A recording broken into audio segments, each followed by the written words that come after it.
মনে করেন শেষ রাতে উঠেছেন, মানে শেষ রাত বলতে বোঝাচ্ছি এই ধরেন যে 2টার পর থেকে, এখন 2টা 2:30টার পর থেকে নিয়ে ফজর পর্যন্ত শেষ রাতে উঠেছেন।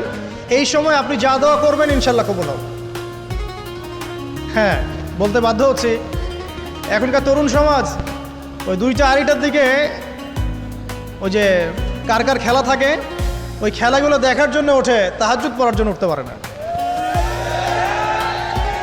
অথচ আল্লাহ পাক বলছেন কি, যে শেষ রাতে আল্লাহ পাক প্রথম আসমানে নেমে আসেন এবং আহ্বান করেন, কে আছো আমার কাছে কিছু চাইবে আমি দিব, কে আছো আমার কাছে রিজিক চাইবে দিব, কে আছো আমাকে ডাকবে আমি তোমার ডাকে সাড়া দিব, কে আছো আমার কাছে ক্ষমা চাইবে আমি তোকে ক্ষমা করে দিব।